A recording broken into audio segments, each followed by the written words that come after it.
tudo bom? Meu nome é Leno e hoje eu vou falar um pouquinho sobre matéria e energia, beleza? Então assim, quando a gente vai falar sobre qualquer coisa, sobre apresentar qualquer assunto, qualquer conteúdo, a gente tem que trazer um pouquinho do seu conceito, né? E nesse caso não vai ser diferente. A química, ela considera a matéria como todo e qualquer conjunto de diferentes materiais existentes na natureza. Ou seja, isso vai incluir o planeta Terra, os demais planetas do Sistema Solar, os planetas fora do Sistema Solar, as estrelas, enfim, todo o universo. E também nós temos que saber que para poder devemos considerar como matéria, né, tudo aquilo que está presente também dentro do nosso próprio planeta, como os vegetais, os animais, as montanhas, as rochas, o nosso próprio corpo, beleza? Então assim, é importante a gente perceber que os materiais eles têm características diferentes, né? Eles têm propriedades que distinguem uns dos outros, como por exemplo o ferro, né? Deixa eu marcar aqui para vocês. Deixa eu ver. Daqui um pontadorzinho laser para ficar legal para vocês visualizarem. Aqui a gente tem o ferro, né? Que ele é duro, resistente, são características do ferro. A borracha, mole e flexível, né? Que já é uma característica oposta ao ferro. Temos também o vidro, aqui o vidro, que ele pode ser transparente e quebradiço, né? A gente tem vidros que são temperados, que eles possuem resistência maior, uma durabilidade maior, mas também podem ser quebrados, isso não impede que eles acabem sendo quebrados, né? Temos o sal, que ele é salgado, a característica dele, o açúcar, que tem característica doce, o vinagre, que tem característica azeda, e enfim, outros materiais, né? Isso aqui eu só trouxe alguns exemplos para vocês poderem começar a se nortear diante do conceito, né? de matéria. E aí vocês podem ver que já pontuei alguns desses conceitos, alguns objetos, né? Alguns materiais com diferentes características. Então assim, são exatamente essas características que permitem que a gente possa distinguir um material de outro, né? Mas os materiais eles possuem duas características e são observáveis de forma mais fácil. Que a gente pode perceber, por exemplo, a massa, né? Todo e qualquer material ele pode ser pesado. Por exemplo, aqui a gente está mostrando aqui essa maçã, ela está numa balança. A maçã é a matéria, certo? Ela está sendo pesada. E aqui na balança vai indicar a massa da matéria transformada em números, né? Então assim, você tem um valor correspondente à massa dessa matéria aqui, que no caso é uma maçã, ok? Volume. Todo e qualquer material ocupa lugar no espaço, certo? Então aqui a gente tem, por exemplo, um bekerzinho, né? Uma vidraria com o mesmo material nos seus estados sólido, líquido e gasoso. E a gente pode perceber que quando ele está no estado sólido, ele ocupa um menor volume, uma menor área. Quando ele está no estado líquido, ele ocupa uma área intermediária, e quando ele está no seu estado gasoso, ele ocupa uma maior área. E isso aí está relacionado com aquilo que a gente estuda dentro de física, né? Que fala sobre essas características das partículas, quando elas estão em temperaturas mais baixas, né? Quando estão em temperaturas mais altas, que está falando sobre a questão do nível de agitação das moléculas. Mas isso não é uma matéria para hoje, tá ok? Então aqui, ainda reforçando isso, a gente está aqui mostrando uma borracha, uma bola de borracha, né? E uma bola de metal.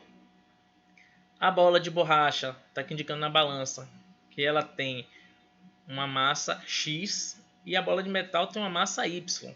Mas a gente pode ver que a bola de metal, apesar de ser do mesmo tamanho, ou seja, ocupar o mesmo volume que a borracha, ele possui uma massa superior, ou seja, é um objeto mais pesado, tá bom? Então assim, matéria, de forma resumida, é tudo aquilo que tem massa e volume. E aí, falando sobre o slide anterior, a gente não pode esquecer que os gases também se encaixam nessa ideia. Por exemplo, você pega uma bexiga, enche ela, né? Você sopra essa bexiga e enche ela com ar. Então você vai aqui, começa a colocar ar dentro da bexiga até ela chegar ao seu volume desejado, né? Você vai estar preenchendo esse espaço interno com ar. Dentro do ar tem partículas, se as partículas ocupam espaço. Por isso que o volume da bexiga, né, do balão, vai aumentar. Ele aumenta o seu volume devido a isso. Como, por exemplo, também o caso de um extintor de incêndio de gás carbônico. A massa dele é diferente quando você pega um extintor vazio e um extintor cheio. Porque o ar, né, matéria no seu estado gasoso, ela também ocupa espaço. E às vezes, como eu mostrei, ela vai ocupar um espaço, às vezes não, né?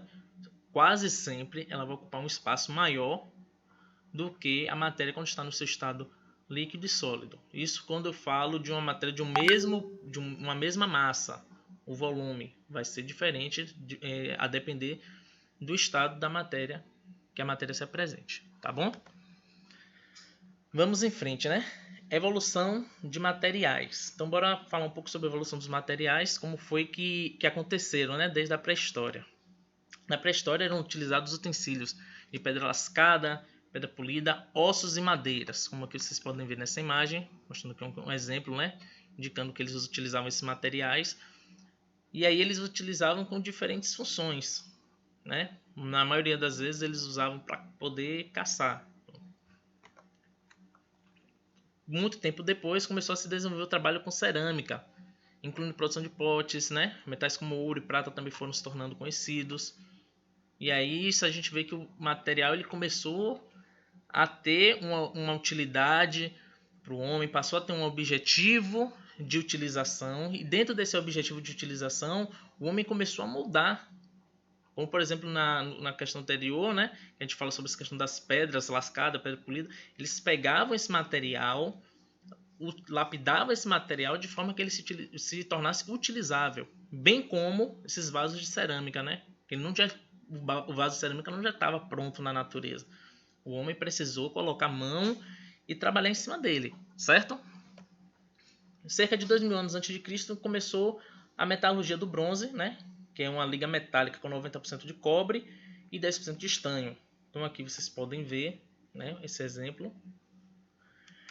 E por fim, cerca de 700 anos antes de Cristo começou a utilizar a metalurgia do ferro. Que aí vocês podem ver, né, que aí é o trabalho dos ferreiros, trabalhos que a gente pode presenciar até hoje, né, desses artesãos, que eles pegam um material bruto e transformam num outro material que a gente pode utilizar de diversas formas, certo? No caso da moradia humana, os materiais eles também foram recebendo adaptações, foram se transformando. Por exemplo, inicialmente os homens eles moravam em cavernas, estavam aqui morando em cavernas, eles tinham medo de viver fora da caverna, eles saíam só os mais corajosos, né? Saíam lá para caçar e tal. Mas aí com o passar do tempo, o homem foi se aprimorando, foi utilizando materiais, né? Ele pegou no início galhos, folhas de árvores, ossos, peles, e aí foi construindo as primeiras choupanas para poder morar. E aí foi quando eles começaram a sair das cavernas e começaram a construir suas primeiras moradias, né? A construção dessas moradias. Depois, com a questão do barro cozido, e aí se a gente falando do barro cozido, a gente lembra do slide anterior, que no slide anterior eu apresentei o quê? A cerâmica. Então, esse trabalho, né, você vê que tem uma conexão. Então, assim, eles foram utilizando os barros para poder produzir os primeiros tijolos, né? E aí foram construindo as primeiras casas, que a gente pode realmente dizer assim, né, que eram casas, nessas novas moradias. E aí a gente tem aqui um exemplo de um tijolo, né, de barro.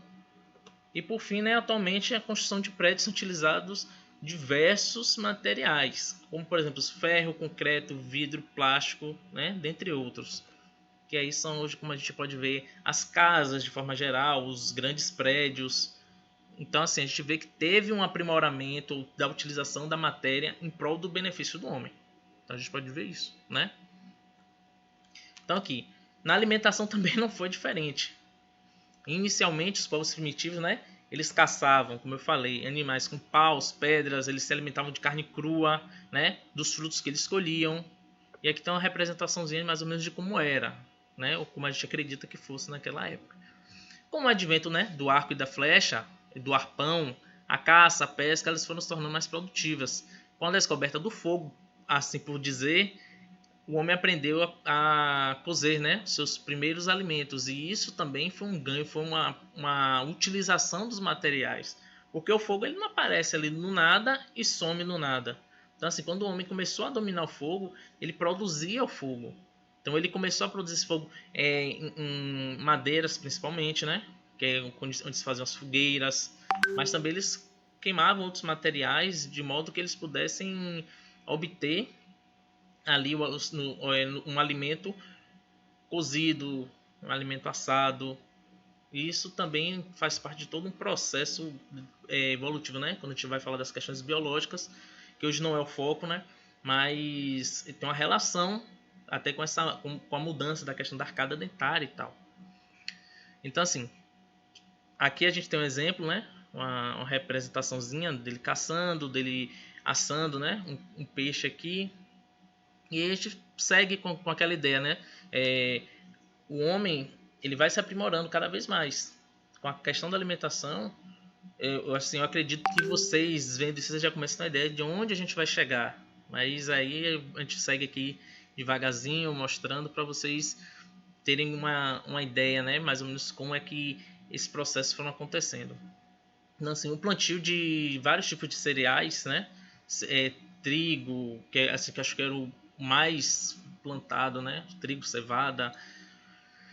Ele melhorou muito a alimentação humana e fez o humano fixar na Terra, porque o humano... Aí a gente entra na questão de história. Então, assim, você vê, isso aqui é uma aula de química, está trabalhando um assunto de química, mas você vê que envolve questões, como eu falei há pouco, de biologia, envolve questões de física, como eu também falei anteriormente, envolve questão de história. Então, assim, a gente tem que estar antenado ali, a gente vai ver que existe uma certa interdisciplinaridade nos conteúdos que nós trabalhamos.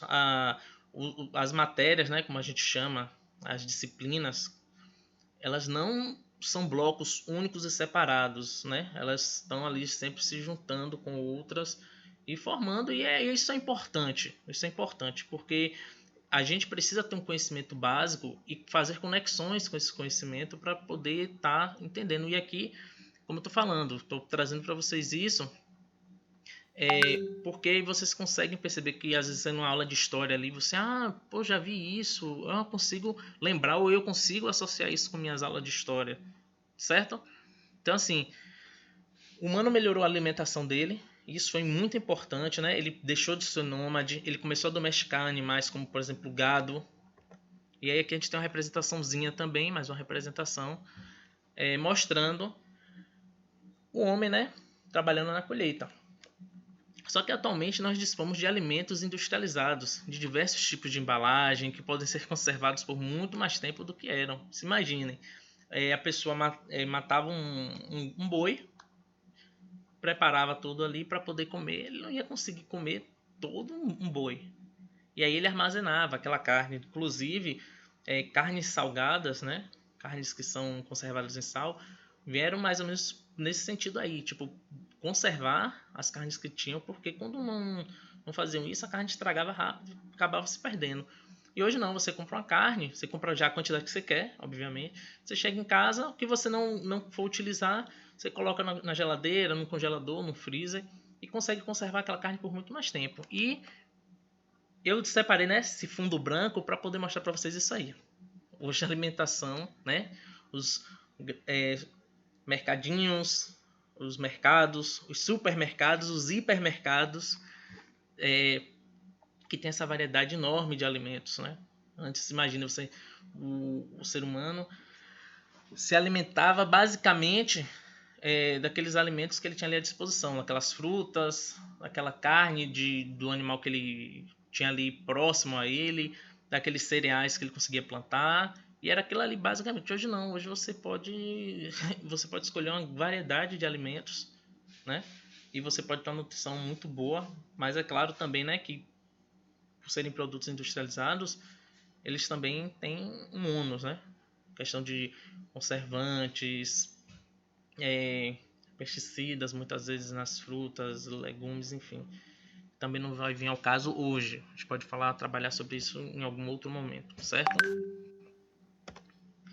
Então aqui, as transformações, né, da matéria que ela sofre, então a gente vai pensar assim, que a transformação é um fenômeno, né, material, que é toda e qualquer transformação, alteração que ocorra na matéria, certo? Então aqui temos aqui alguns exemplos de transformações espontâneas, como por exemplo o gelo derretendo nas montanhas, certo? Um fruto que está apodrecendo, uma corrente aqui de metal que está enferrujando, e até nós mesmos, seres humanos, envelhecendo.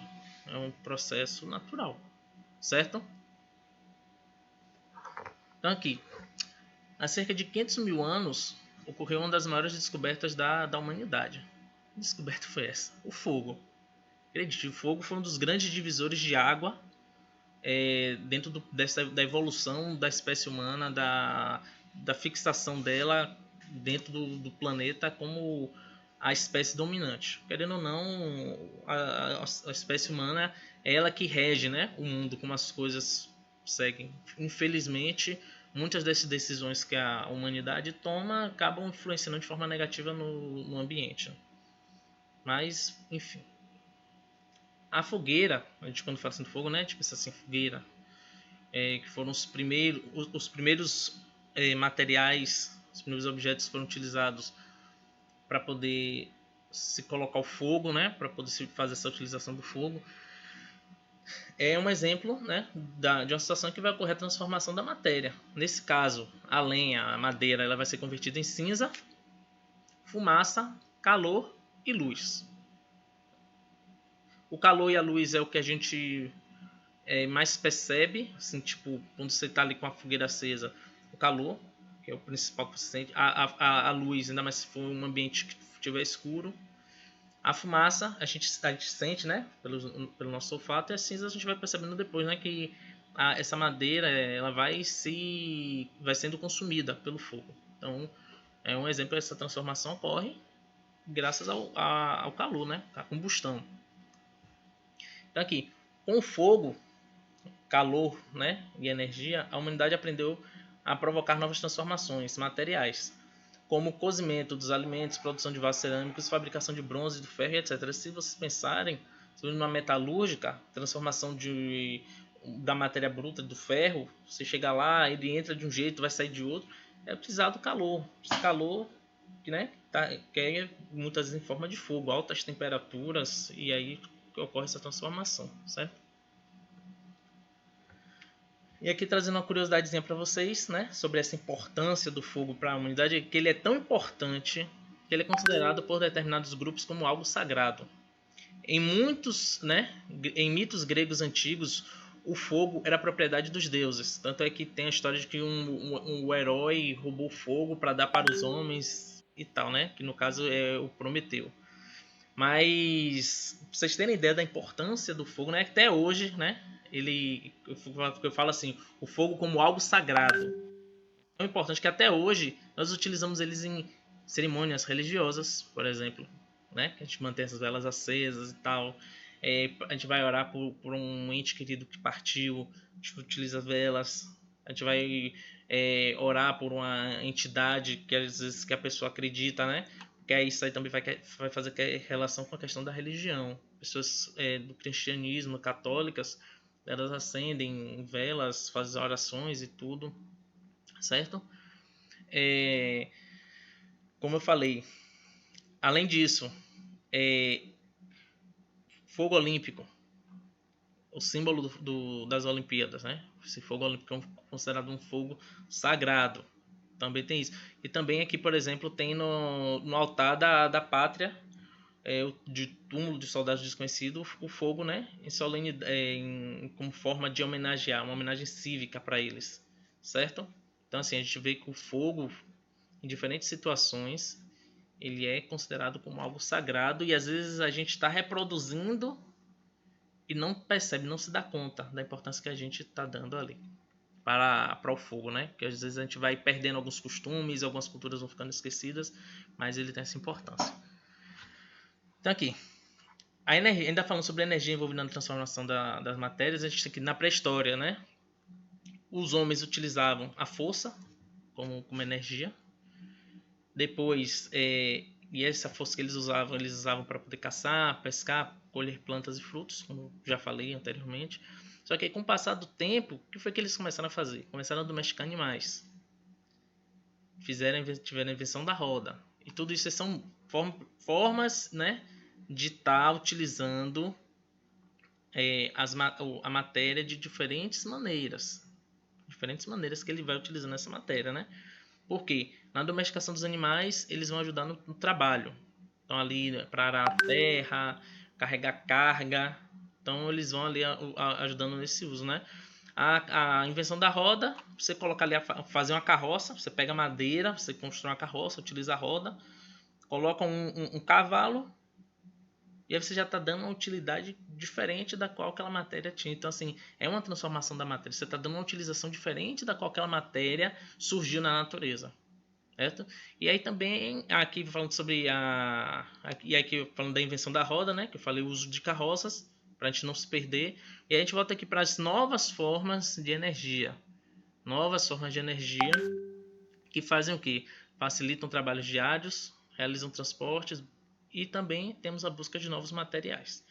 Quando a gente fala facilitar trabalhos diários, aí você tem, por exemplo, a invenção da roda, falei da carroça. Hoje a gente tem ônibus, carro, moto, avião, tudo isso aí, eles vão estar transportando, vão estar nos deslocando de um ponto a outro, né?